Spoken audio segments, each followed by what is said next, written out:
दोस्तों नमस्कार। My name is Jasvinder Singh Randhawa. I am founder and CEO of Real Life Kids Pre School, GTB Nagar Jalandhar, co founder of Kiddies World School Rama Mandi Jalandhar. दोस्तों आज का जो ये सेशन है, दिस इज अबाउट ऑनलाइन या ऑफलाइन लर्निंग, इनमें से कौन सी लर्निंग अच्छी है। और मैं आपको बताने नहीं वाला बल्कि कुछ इवेंट करके दिखाने वाला हूं कि आपने खुद जजमेंट करनी है कि कौन सी चीज अच्छी है, कौन सी चीज जो है वो सही नहीं है।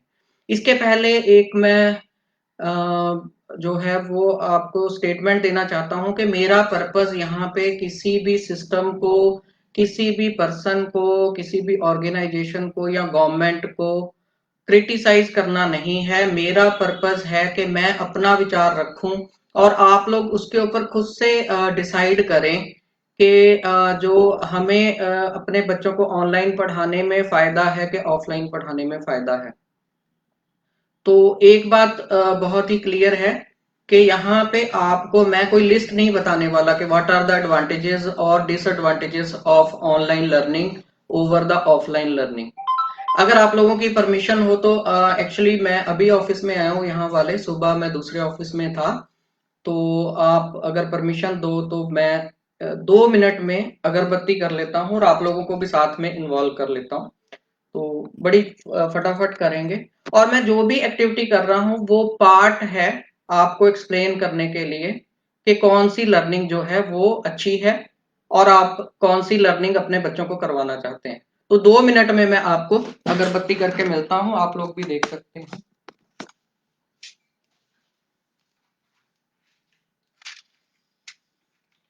ये जो अगरबत्ती है ये आप लोगों ने सुना होगा फ्रांस की जो फ्रेग्रेंस है वो सबसे ज्यादा अच्छी होती है। ये अगरबत्ती जो है हमने फ्रांस से मंगवाई है और इसकी फ्रेग्रेंस इतनी अच्छी है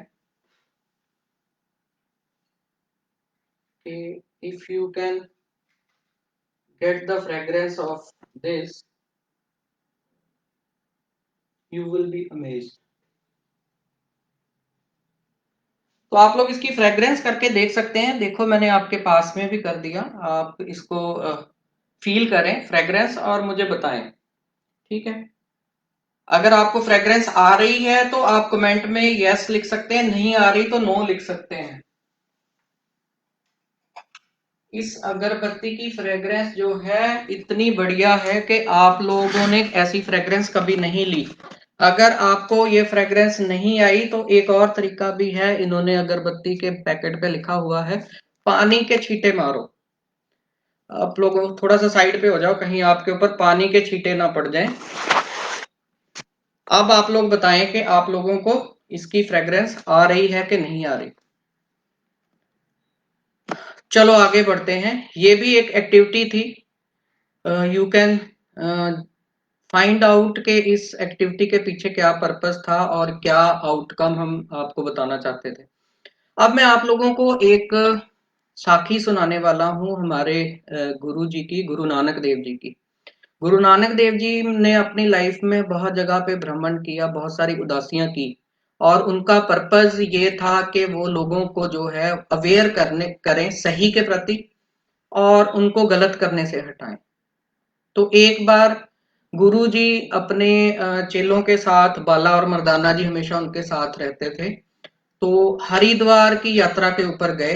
वहां पे उन्होंने क्या देखा, वहां पे कुछ लोग जो थे वो गंगा में स्नान कर रहे थे और स्नान करते हुए वो एक एक्टिविटी कर रहे थे, वो अपने हाथों में जैसे पानी भर के सूरज की तरफ फेंक रहे थे। गुरु नानक देव जी ने कहा कि आप ये क्या कर रहे हो। तो उन्होंने कहा कि ये एक हमारा जो है एक कह लो कि धार्मिक प्रक्रिया है जिसमें हम जो पानी जैसे ऊपर को सूरज की तरफ फेंकते हैं तो ये पानी हमारे जो बुजुर्ग जिनका स्वर्गवास हो चुका है उन तक पहुंचता है। तो गुरुजी ने उनको कुछ नहीं कहा। गुरु नानक देव जी भी गंगा में उतरे और उन्होंने अपने हाथों में पानी भर के वो दूसरी साइड में फेंकने लग गए। तो वहां पे कुछ पंडित थे, उन्होंने कहा गुरुजी ये आप क्या कर रहे हो, ये तो बहुत गलत है। तो गुरुजी ने उनको बोला कि मेरे जो जो खेत हैं वो करतारपुर में हैं और मैं बहुत दिनों से अपने खेतों पे नहीं गया, वहां पे किसी ने उसको पानी नहीं लगाया, मेरे खेत जो हैं वो सूख रहे हैं, तो मैं क्या कर रहा हूं, मैं यहां से ही अपने खेतों को पानी दे रहा हूं। पंडितों ने कहा कि आप पानी यहां से फेंक रहे हो, वो आपके खेतों में करतारपुर में कैसे पहुंचेगा। गुरुजी ने उनको कहा कि अगर आप लोगों का जो लोग यहाँ पे पानी फेंक रहे हैं सूरज की तरफ, और आपके जो मृत आपके पूर्वज हैं, अगर पानी स्वर्ग लोक में वहां तक पहुंच सकता है, जो कि पता नहीं कितने हजार किलोमीटर दूर है, हमें कोई अंदाजा भी नहीं है, तो कुछ 100 किलोमीटर 800 किलोमीटर दूर जो मेरा करतारपुर है, वहां पे भी ये पानी क्यों नहीं पहुंचेगा। तो वो सारे पंडित और लोग हाथ जोड़कर खड़े हो गए। गुरुजी का यही तरीका होता था, किसी चीज को उन्होंने डायरेक्ट नहीं बताना, उन्होंने किसी ना किसी साखी के रूप में कोई ना कोई एक्टिविटी करके, इवेंट करके उन्होंने अवेयरनेस क्रिएट करनी होती थी। तो इस साखी का भी हमारी ऑनलाइन और ऑफलाइन स्टडी के साथ कुछ रिलेशन है। आइए आगे बढ़ते हैं। मैं आपके लिए एक और चीज लाया हूं। This is the orange.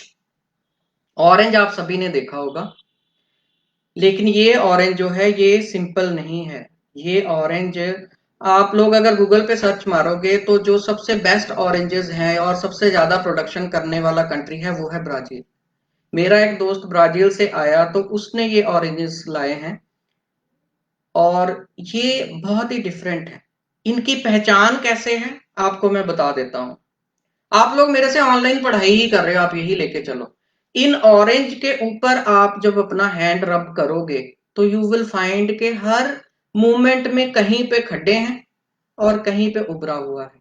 तो दिस इज टू आइडेंटिफाई के कौन सा ऑरेंज जो है वो ब्राजीलियन ऑरेंज है। इस ऑरेंज को आपने अगर पहचानना है तो आप इसके ऊपर अपना हाथ घुमाएं तो आपको पता लग जाएगा कि ये ऑरेंज जो है वो ब्राजीलियन ऑरेंज है। देखिए जो भी कुछ मैं करवा रहा हूं मैंने उसका टेस्ट भी लेना है। अब ये ऑरेंज जो है आप इसको खाएंगे तो आपको एक अलग तरह का टेस्ट आएगा। ठीक है, देखने में वैसा ही है लेकिन टेस्ट में डिफरेंट है। देखने में वैसा ही है, टेस्ट में डिफरेंट है। तो आप लोग हाथ पकड़ के खा सकते हैं आप, क्योंकि मैं आपको नहीं देख पा रहा, आप लोग मुझे देख पा रहे हैं, चाहे ऑनलाइन में या उसके बाद ऑफलाइन में भी। तो आप इस ऑरेंज की जो स्लाइस है इसको आप पकड़ के खींच लीजिए और खा के देखिए, you will find the taste. ठीक है, अगर आप नहीं ले रहे कोई बात नहीं, मैं खा लेता हूं। ठीक है, अब आपका टेस्ट भी होने वाला है।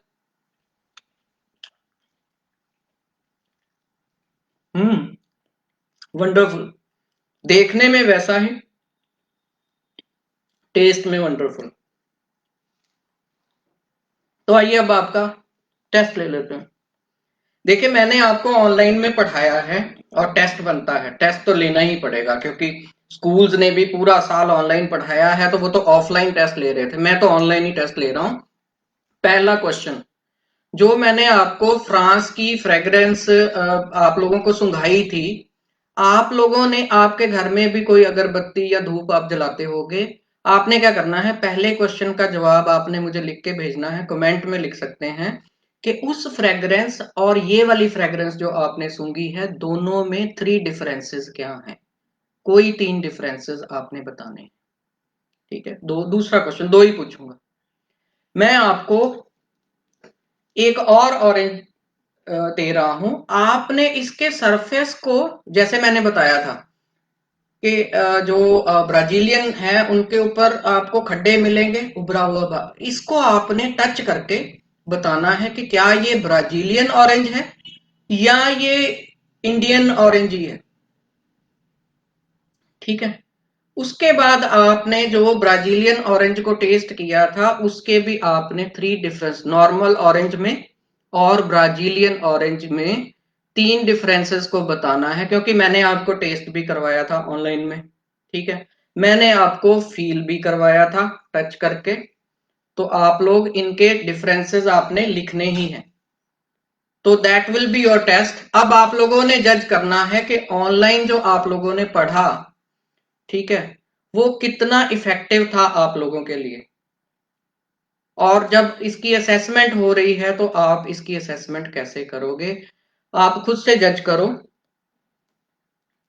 ठीक है, अब आइए मैं इन तीनों इवेंट्स को जो है मैं आपको इसको एजुकेशन के साथ जोड़ता हूं। सबसे पहला इवेंट क्या था कि फ्रेग्रेंस। अगर हम ये मान लें कि जो फ्रेग्रेंस है दैट इज अ नॉलेज, जो मैंने अगरबत्ती जलाई थी उसकी फ्रेग्रेंस एक नॉलेज है, तो अगरबत्ती क्या हुई, वो हुआ स्कूल। क्या आपको ऑनलाइन में फ्रेग्रेंस मिली, नहीं मिली। तो अगर आपने नॉलेज के रूप में फ्रेग्रेंस लेनी है तो you have to go to school, you have to study offline. ये मेरा पहला मैसेज है। दूसरा मैसेज ये था कि अगर हम ये मान लेते हैं कि जो नॉलेज है वो पानी है, जैसे खेतों को पानी ना मिले तो खेत सूख जाते हैं, खेतों को उपजाऊ बनाने के लिए पानी की जरूरत पड़ती है, उसी तरह हमारे लिए, हमारे बच्चों के लिए नॉलेज है। अगर उनको नॉलेज नहीं मिले तो उनका भी जो ब्रेन डेवलपमेंट है, फिजिकल डेवलपमेंट है, वो रुक जाता है, सक्सेस नहीं मिलता उनको, सक्सेसफुल नहीं होते।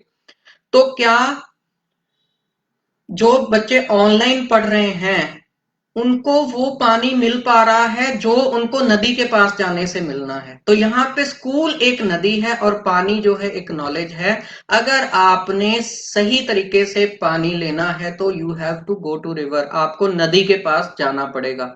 अब आ गया तीसरा एग्जाम्पल, वो था फ्रूट के लिए, ऑरेंज के लिए।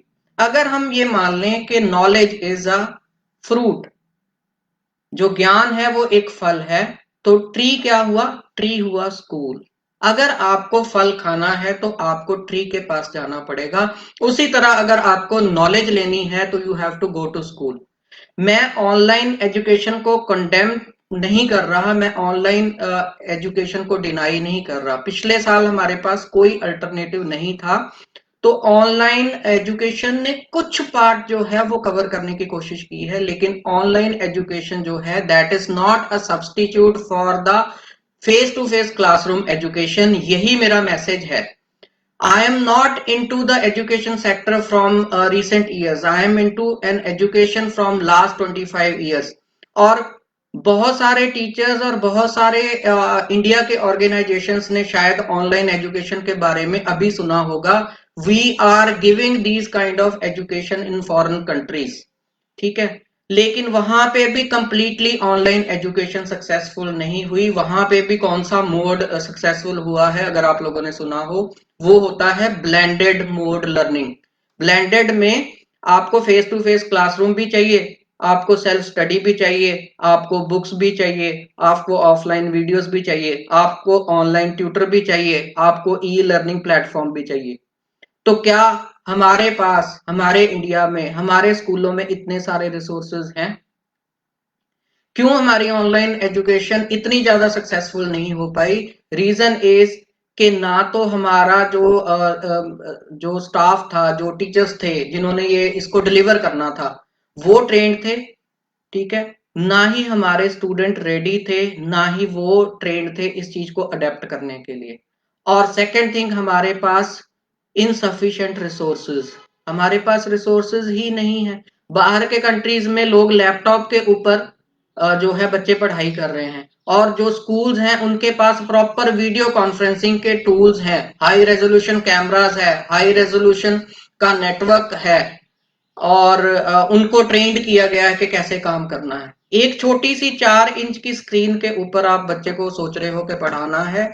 बच्चे को पढ़ाना है तो उसको किसी बड़े सरफेस पे पढ़ाना पड़ेगा अगर आपके पास प्रोजेक्टर है। अब अगर आपके घर में 40 इंच 50 इंच के टीवी हैं तो शायद जो अभी इस साल, पिछले साल में लर्निंग हुई है उससे थोड़ी सी बेटर हो जाती। सब्सटीट्यूट नहीं है, 100% लर्निंग बिना स्कूल जाए, बिना face to face online class के कभी भी नहीं हो सकती। Third thing, network connectivity. Zoom use कर रहे हो, 40 मिनट्स का सेशन होता है, बीच में डिस्कनेक्ट हो जाता है, 5-10 मिनट चले जाते हैं, तो फ्लो कैसे बनेगा? लर्निंग एक प्रोसेस है, स्टूडेंट्स और टीचर आपस में कनेक्ट होते हैं तभी लर्निंग होती है। टीचर्स ने नो डाउट बहुत मेहनत की, अपने आप को सिस्टम से अडेप्ट किया, ट्रेनिंग भी ली, ज्यादा मेहनत करनी पड़ी, लेकिन लर्निंग नहीं हुई। उसका कारण ये था कि लर्निंग तब होती है जो टीचर है, ठीक है, जो ट्रांसमीटर कह लो, अगर ट्रांसमीटर ट्रांसमिट कर रहा है और रिसीवर जो है वो रिसीव कर रहा है, तो तब ट्रांसमिशन कंप्लीट होती है। यहाँ पे क्या हुआ, टीचर अपना पूरा जोर लगा के पढ़ा रहा है, लेकिन ड्यू टू बैड कनेक्टिविटी बच्चे तक जो है वो टीचिंग ही नहीं पहुंच रही, या फिर बच्चे जो है उन्होंने सिस्टम अडेप्ट नहीं किया, म्यूट करके वीडियो जो है अपना कैमरा ऑफ करके वो एंजॉय कर रहे हैं। Same thing online assessment examination में भी है। तो आप लोगों को ये एक्सेप्ट करना पड़ेगा, गवर्नमेंट को ये एक्सेप्ट करना पड़ेगा कि ऑनलाइन एजुकेशन जो है अभी it is not an alternative और substitute for the offline class to class learning. You have to find out some solution कि अगर अगला साल भी बच्चों का ना खराब हो, पिछला तो ऑलमोस्ट खराब हो चुका है। हमने प्री स्कूल्स के लिए लोगों को एक सॉल्यूशन दिया है, that is called a distributor classrooms, जिसमें हम चाह रहे हैं कि अगर कोई किसी पेरेंट्स के आसपास 10-12 और बच्चे हैं तो उनके रूम में जाके टीचर जो है वो उनको पढ़ा दे, फेस टू फेस क्लासरूम कर दे। वहां पे रिसोर्सेज हम करेंगे, जो है प्रॉपर गाइडेंस हम करेंगे, सर्टिफिकेशन हम एज ए सेंट्रलाइज्ड स्कूल करेंगे, ठीक है। और जो भी पेरेंट इंटरेस्टेड हैं they will get some share from our fee, ठीक है। वो एक पार्टनरशिप का प्रोजेक्ट है, डिस्ट्रीब्यूटेड प्री स्कूल्स कॉन्सेप्ट को इसको बोलेंगे, कि हर एरिया में विद इन 1 किलोमीटर रेडियस आपके एक ऐसी जगह हो जहां पे 8-10 बच्चे इकट्ठे किए, एक टीचर या उन्हीं पेरेंट्स में से किसी एक पेरेंट्स को जो थोड़ा सा क्वालिफाइड है उसको ट्रेंड कर दिया, she will teach and we will pay her, तब कुछ लर्निंग होगी। क्योंकि pre school is a foundation school, बच्चे की फाउंडेशन ही अच्छी नहीं है तो आप खुद अंदाजा लगा सकते हैं उसके ऊपर बिल्डिंग कैसे बनेगी। मेरा जो ये 3 इवेंट करने का पर्पस था वो आप लोगों को ये बताना था कि आप खुद से इवेल्युएट करें कि हमें ऑनलाइन एजुकेशन चाहिए बच्चों के लिए, कि हमें face to face classroom education चाहिए, या कोई और आप लोगों के माइंड में सॉल्यूशन आ रहा है तो वो भी आप डिस्कस कर सकते हैं। इस वीडियो को आप और लोगों के साथ भी शेयर कर सकते हैं अगर आपको अच्छा लग रहा है। फेसबुक पे लाइव है और ये फेसबुक पे रहेगा, ठीक है। मैंने अपनी तरफ से अपने तरीके से समझाने की कोशिश की है, अगर किसी को कोई चीज बुरी लगी हो तो दोनों हाथ जोड़ के क्षमा याचक हूँ। और I am really a well wisher for the learners, for the students के लर्निंग जो है इस साल भी बर्बाद ना हो जाए, लर्नर्स को कुछ ना कुछ लर्निंग हो। एक एक साल, एक एक साल नहीं बल्कि मैं बोलूंगा कि एक एक मिनट जो है वो लर्निंग का बहुत इंपॉर्टेंट होता है। अगर वो मिस हो रहा है तो उसको कवर करना आगे फ्यूचर में इट इज वेरी डिफिकल्ट, क्योंकि टाइम जो चला जाता है वो दोबारा नहीं आता। पैसे चले जाएं वो आप दोबारा कमा सकते हैं, ज्यादा कमा सकते हैं, लेकिन जो लाइफ का टाइम चला जाता है उसको आप अर्न नहीं कर सकते। तो थिंक अबाउट योर चिल्ड्रन कि वो कैसे पढ़ें ताकि उनकी लर्निंग कंप्लीट हो। इसी के साथ इस सेशन को कंप्लीट करता हूं। आप लोगों को स्टूडेंट्स के रिलेटेड, छोटे बच्चों के, बड़े बच्चों के रिलेटेड किसी भी तरह की कोई काउंसलिंग की हेल्प लेनी है, उनके बिहेवियर के रिलेटेड, उनकी कोई हैबिट जो है वो अच्छी नहीं, उनकी राइटिंग अच्छी नहीं है, वो चिड़चिड़े स्वभाव के हैं, बात नहीं सुनते, आप मुझे 8427829974 पे कॉल करके आप मेरे से फ्री गाइडेंस ले सकते हैं, मैं कोई चार्ज नहीं करूंगा। धन्यवाद।